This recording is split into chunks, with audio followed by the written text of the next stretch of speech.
I'm Cathal Summers. And I'm Deirdre, your Teagasc Sustainability Advisors, and you're welcome to the Teagasc Environment Edge podcast, bringing you the latest information, science and opinion to improve farm sustainability. With the Young Scientist competition just recently completed, we're delighted to be joined by an up-and-coming young innovative scientist and her teacher. Johannah Pigott and her teacher, Joanne Corkery, from Coláiste Treasa, Kanturk, County Cork, join us to chat about Johannah's project, which won the Teagasc Award at the BT Young Scientist Competition 2022. With the European Commission targets of reducing chemical pesticide usage by 50% in the next decade, listen in to hear how Johannah's project uses nematodes as a natural solution. You're both very welcome. Johannah, huge congratulations on your win. You must be delighted with your achievement. Yeah, thanks. I suppose I just want to start with you. I better call you Miss Corkery because I presume the students don't know your first name. But no, they do, Carl. I suppose, they know lots about us. I suppose, Joanne, could you tell us just a little bit about the science program in your school and how long have the school been involved in the Young Scientist?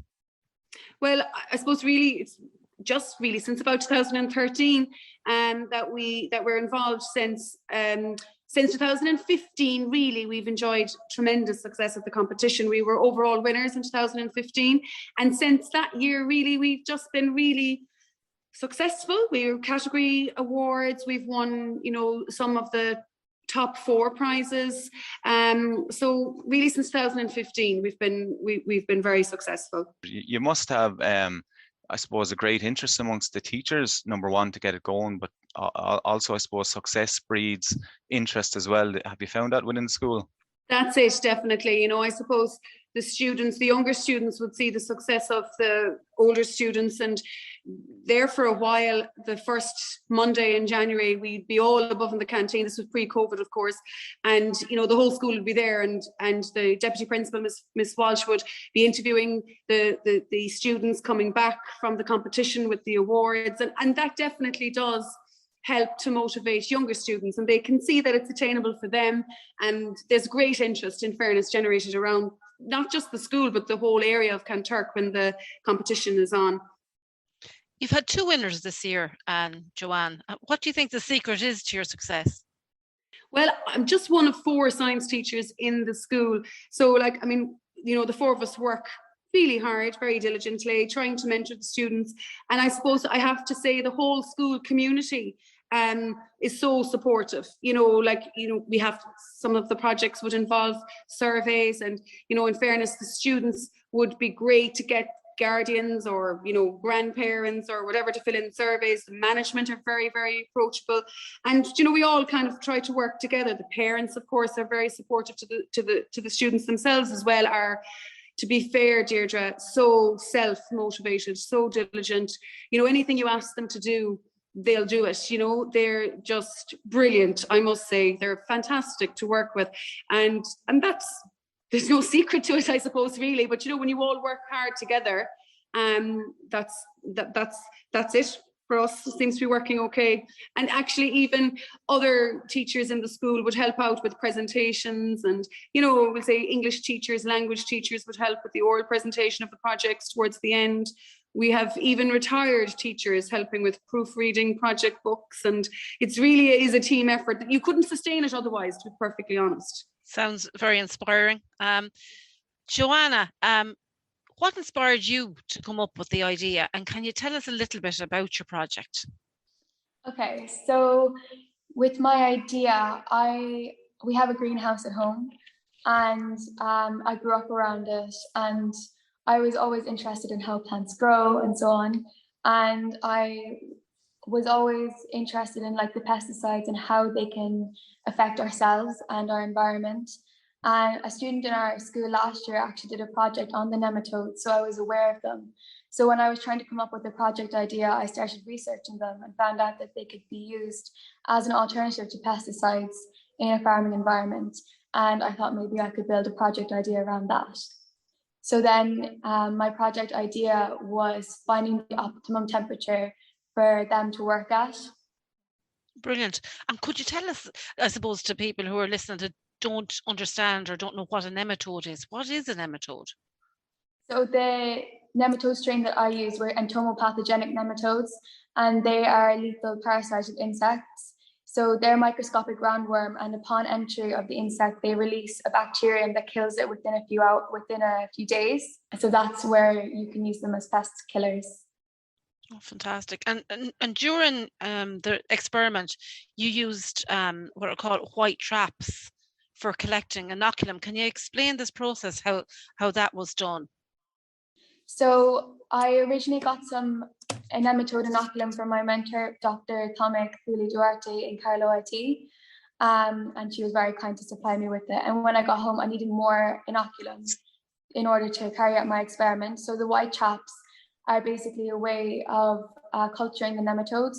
So it consists of a deli dish, and it has 2 small petri dishes inside, and you place a strip of filter paper across them and place infected larvae infected with the nematodes on them. And after about 2 weeks, the nematodes will emerge into the water that you put in the deli dish. And it was all under temperature control. Do you think that these nematodes, do they work all year round, or is there any factor that could limit their productivity? They would work all year round, but I think like the best temperature I found was 19 degrees Celsius, which is obviously quite warm.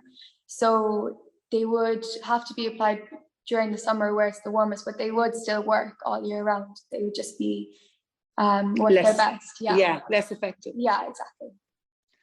This actually, I really enjoy this subject. It sounds almost like that film Alien. I don't know if you've seen that one, where I'm really interested in this because I suppose, to get it straight, you're taking a nematode, you're sticking it out in the soil, that nematode. So you're saying it's getting into an insect, it inhabits it, and it kills it when it's inside, and that gets rid of our insect problem. Am I hitting the right nail on the head? Yeah, it's a Johanna? parasite.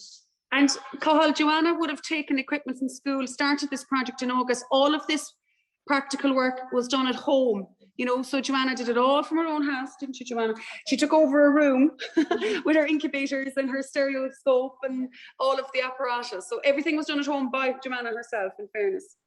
They're very understanding at home, giving you a room like that, I'd say. Definitely. And how long did the project take, or did you have to do any counting or measuring or looking under microscopes, or what? How did you work that to get figures or data? Yeah, so I had a stereoscope. So I infected the larvae, and there was 150 in total, and they went into 3 different temperatures. So once they were dead, I had to dissect them. And when I was dissecting them, I was counting them under a stereoscope. And I was trying to see which larvae had the most nematodes in them, because that shows how well the nematodes worked. So yeah, there was a lot of counting. Love the data. Yeah. A lot of data. Does it take a long time for the nematode to, I suppose it has to grow inside its host, a long time for it to kill it? About 48 hours. I allowed them, that quickly? I allowed them to stay for about 3 days, but yeah, 48 hours. They're very aggressive. Very aggressive growers. You used waxworms. Yeah. So, why did you pick them, or why did you select those? They were a susceptible host, because originally I was actually going to use a different larvae, but if they didn't really work that well, it wouldn't have worked for my project as well as the waxworms did. So they were seen as the best ones to use. Oh, excellent. And then did you see any difference in their performance under the different temperatures? You used 3 different temperatures, didn't you, during the experiment? Yeah, so there was 15 degrees, 19 degrees, and 25 degrees, and 19 degrees is the optimum temperature. There wasn't like massive differences, but it was significant. Is it difficult to? I know you got the nematodes from a source. Is it difficult to harvest them or process them, or say if you wanted to use them on a farm? I know we're in the early stages of this, but how easy is it to get the nematodes and then put them onto a farm, maybe? I think it would be easy to implement. Like at the moment, they wouldn't be as readily available as they would be if people were actually using them, if that makes sense. But harvesting them was like the easiest part of the experiment, really. Okay. One thing I'll ask you, and Deirdre touched on it. So you picked the waxworms, but it probably, I know that's one species you concentrate on. More than likely, I suppose the nematodes will do the same to other species once you identify, I presume, would Yeah, they? they would. They'll only really harm anything that will actually harm the plant.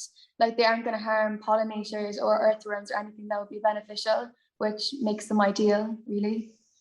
You're after reading my mind there, because that was my next question. Yeah, that's a real important one that I know from species going to other countries sometimes, that you put them in place to do a job and then they end up doing other detrimental damage. But that's a really important point, Joanna. Thanks for clarifying that, because yeah, we definitely don't want to upset pollinators. Or would they damage plants or anything like that, or will they kind of No. stick to the job They'll in only hand? target They the won't. pests. They won't harm anything else. Yeah. Excellent. And I suppose looking at your project, do you think the findings will improve sustainability in agriculture and the horticulture sector, I suppose, over time? I'm just thinking that you've mentioned your project has looked at the timing of application with different temperatures. So to me, different temperatures on a farm suggest spring, summer, and autumn kind of timing when you'd apply this. And I know you've mentioned the summertime is probably the best. And I was just thinking, there's other opportunities out there, the likes of beetles and things for pest control. Do you see that your project, that the finance can work with other kind of opportunities to reduce those pesticides into the future? Yeah, I definitely think so, because when I was reading all about pesticides and the damage that they cause to us and the environment, I knew that we had to change, and I knew that there was other ways, but I feel like the nematodes haven't really been investigated that much. Like no one's ever done an experiment like I did. So it was definitely really interesting to try to do that. And I do hope that they actually do get used eventually. Yeah, the European targets for it at the moment with farm to fork are a 50% reduction in pesticide usage by 2030. So there is massive scope out there for your project, potentially. Joanna, what supports were available? You mentioned Carlow IT. How did you get involved with Carlow IT? And well, actually, like Joanna mentioned, we had a student last year also who he conducted an experiment with nematodes, and when that student came to me, we researched them. So we literally went online and we tried to find experts in Ireland that were working in this area, and really Tommy was the only one I found anyway, that had expertise using nematodes. And so I contacted her with my usual standard email, looking, that I had a student interested in this area, and would she be now we've actually, in 2 years working with Tommy, we've never met her, I suppose because of COVID and everything, but she has been wonderful. Like, she's so approachable, and she's extremely busy, as most college lecturers are and researchers are, but she is so willing to help and give of her time. She was the same with Jack last year, and with you, Joanna, wasn't she? Yes. And the timing of this competition is unfortunate in that it's the beginning of January, so a lot of the kind of final edits and drafts go on really over the Christmas holidays. Yeah. And to make herself available, really, as I said, she's actually never even met us, but she really was fabulous with sharing her expertise, and gave Joanna a great opportunity to learn, which is what it's all about, really. Like, it's lovely to win the awards and all of that, but to give them an interest in science, to I suppose at such a young age, to be able to produce this sort of a project, to write up her project book, to present her data, to be judged vigorously enough, wouldn't you say, Joanna, by 3 judges, at the competition. It's a brilliant opportunity. But without the mentors in the area, like, teachers in schools wouldn't have the expertise that's needed to produce high quality projects. So we're indebted to those people, really, to help us out and to share their expertise and to give up their time. It's great to see, the joined up thinking and the links, that these new links forming between the schools and the colleges as well. Yeah, it's great. It's brilliant. Both, yeah. Yeah, it's important, because you're after touch on a really important point, and I know you're looking at the young scientists, but you bring that into the research sector. It's not about reinventing the wheel. It's about collaboration and working with other partners to try and be innovative and come up with solutions. So I think what you're doing is excellent. Just one thing, Johanna, did you have a chat to any farmers or horticulturalists or gardeners or anything? What did you think of your idea? I haven't really gotten the chance. It would have been something I could have done if the Young Scientist was held in the RDS, which due to COVID obviously wasn't. But it would definitely be something that would be worth doing in the future. Yeah, and that's actually a pity that you missed out on because of COVID, that the restrictions were there, you couldn't actually enjoy that atmosphere up there. But how did you find the whole process of your work being critically assessed and asking you questions about it and defending your work, I suppose? Yeah, it was actually very refreshing, I suppose, because people who did the project last year, my friends were kind of saying that they didn't ask that many questions, but I did get a good few questions, and it's actually quite nice to be able to show your knowledge to people, to the judges, and be able to show off all the work you did. Yeah, you've done a lot of work, so you should be proud of it. And this is science where you see yourself in the future, or what is it too early to ask you what do you plan to do after school? Yeah, I would say something sciencey. I'm still not 100% sure yet. I'm kind of indecisive, but yeah, it would definitely be in that area. This is the year to try everything out, Joanne. Yeah, exactly. Really delighted to chat to you today, Johannah and Joanne. The future is looking bright with students like yourself coming up with such innovative solutions and ideas. Keep up the great work. Thank you, Deirdre. Well done, Johannah. Thank you so much. That's it for this episode of the Teagasc Environment Edge podcast. Thanks Johanna Pigott and her teacher, Joanne Corkery, from Coláiste Treasa, Kanturk, County Cork, for joining us on the show. Don't forget to rate, review and subscribe to the podcast. You can listen on Apple and Google Podcasts, as well as Spotify. And for more information, go to the Teagasc website at teagasc.ie. I'm Cathal Summers. And I'm Deirdre Glenn. Join us next time for the Teagasc Environment Edge podcast, signpost to farm sustainability.